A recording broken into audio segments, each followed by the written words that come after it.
Hi all, hope all is well.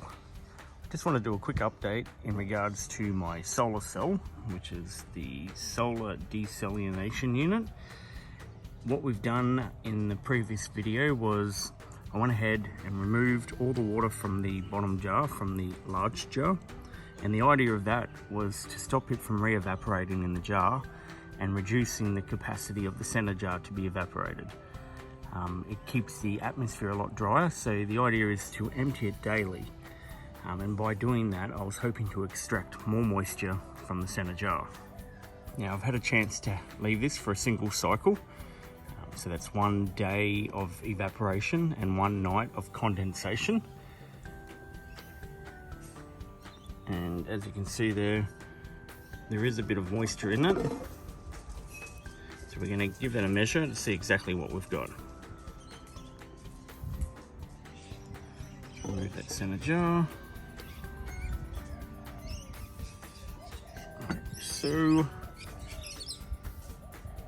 And that appears to be more than the 11 mil. That's the record that we got to try and beat. So let's see what we got here.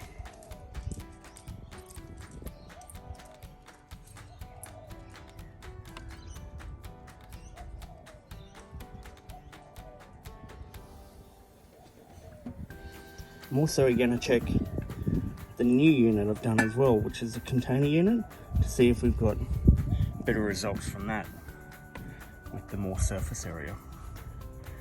At this stage here, that's extremely hard to measure there, but I did bring a spoon here as well that is 20 mil, but that definitely looks a little more than the 11 mil that we've been getting. As you can see there, it looks like 25 mil. Which is definitely an improvement. So a good way to check that is to simply set this up like so, doing it all one-handed, which is just great for a laugh. It's fantastic quality production. Get that in there.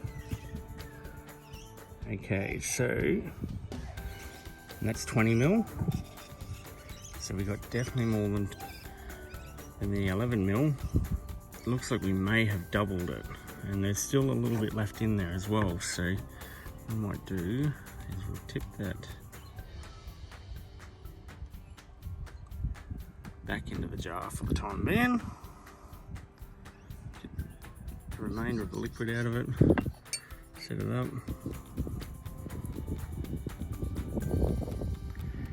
Yes, so instead of the 11 mil, we look to have doubled the capacity. So there was 20 mil plus there's a little bit left over there as well. So it would be fair to say that there was at least 22 mil out of the jar, which is awesome news. What I'm going to do is I'm going to continue to complete this experiment. So I'm going to run it for another day and night. We've actually had extremely sunny conditions lately too, which has certainly improved the situation. But there's only one way to double check that, and that's to run the experiment again for another day.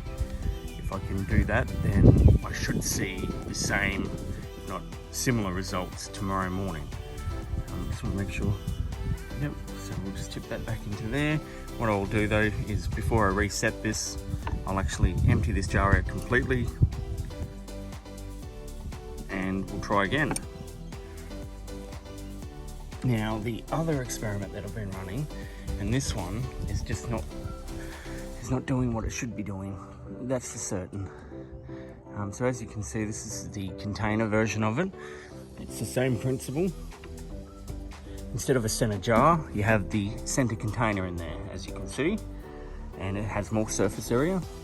So there's more area for the light to bounce off the surface of the water, to knock water molecules off it, to evaporate them. And during the night it is meant to condense.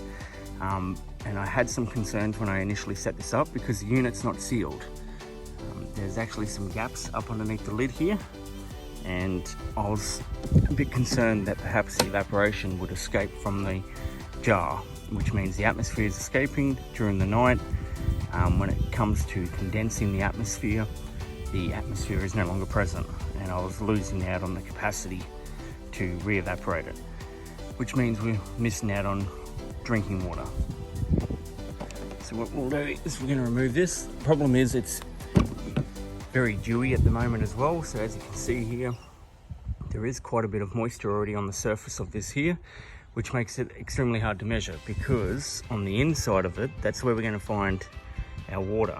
As you can see there, that's the water that we're chasing, because that's the moisture that has evaporated from the center jar there.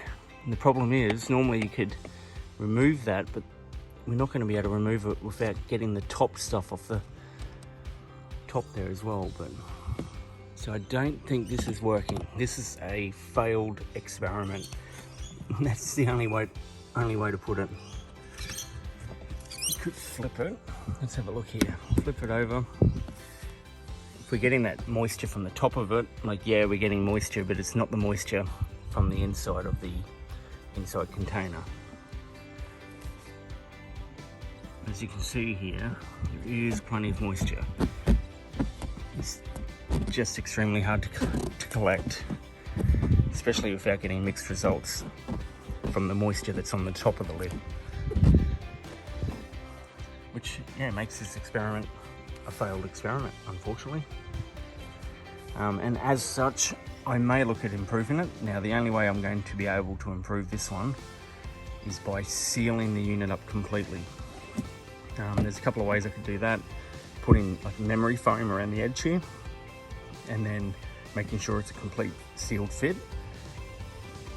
I was hoping that having that breathing room in the container would allow for better condensation and that, but unfortunately that just doesn't appear to be the case. It is working, obviously. You can see here that there is moisture on the inside of the lid, which means that's the moisture from the center jar. However, trying not to get mixed results with the moisture that's on the outside of the lid is near impossible.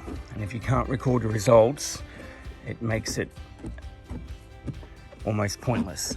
There is one other way I could do this, and that would be to run the experiment for a period of a month without resealing the unit, to see if I can get moisture build up in the bottom here over a period of time. Because it's such a small amount, we can't actually measure that one, but we may be able to measure the results if I was to leave it to run. My biggest fear is, though, like the jar experiment, the moisture will build up on the inside of it, of the larger jar, and re-evaporate every day, which creates a moisture-laden atmosphere, which will result in less capacity for the inside jar to actually evaporate.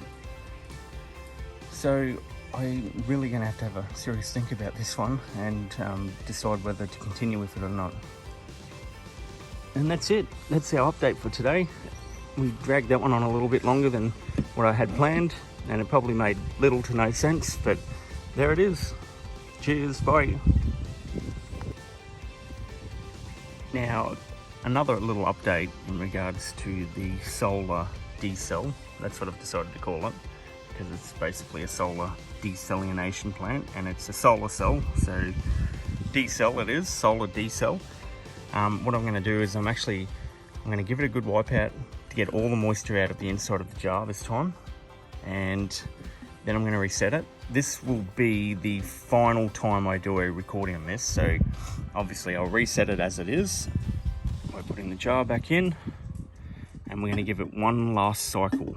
So this cycle that you're watching now, so we're resetting it for the last time, will be the final time that we record our results. So tomorrow morning I'll do another update on it, and that will reconfirm whether we have indeed increased the evaporation by double. So instead of the 11 mil, we should now be getting the 22 to 25 mil of moisture from it. And if that's the case, then we've doubled our results. The only thing we can do from there is look to improve them by having a good think about it and seeing where we go next with it. That's it. So the trap has been reset, and we'll see how it goes in the morning.